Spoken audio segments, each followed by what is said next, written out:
So my name is Canan Marasligil. I was born in Istanbul, in Turkey. And my parents moved to Belgium, Brussels, when I was a baby. So I grew up in Brussels. Okay. And 10 years ago, I moved to Amsterdam. Okay. So I have a nice little migration journey. Yeah.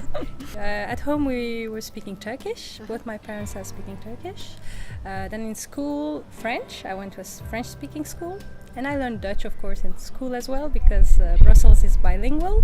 Then I started learning English. At university, I learned Spanish. And today I'm a literary translator and a writer, so I work a lot with languages. I love languages. Well, City in Translation is actually a personal project of mine, and it's an ongoing exploration.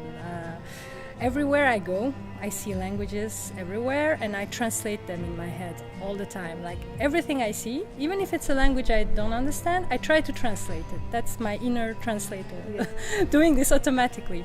So I thought, like, well, maybe I'm not the only one, because we have a lot of multilingualism around us, and that tells a lot about the cities where we live, the communities that are in these cities, and the migration stories of different people living in these cities. So sometimes there are real stories coming out of these languages I see, and sometimes they're just coming out of my imagination. So it's a way to be also creative with the languages you see in your environment. And I also try to open it up to people, so I use social media a lot to try to get people to participate and tell their own stories. You know, what is your city in translation? What do you see around you?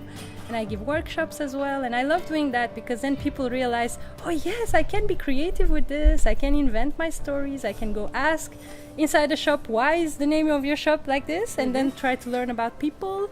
There are so many different ways of looking at this, and I really enjoy it very much. I think you can be very creative with it, and when you know the language, it's also nice to see your languages represented somewhere. So especially if you come from migrant communities in certain cities, like I personally come from Turkey. When I see Turkish, I really feel proud, and I feel like, oh yeah, this Turkish is visible. So it makes you visible, and I think that's so important for many communities.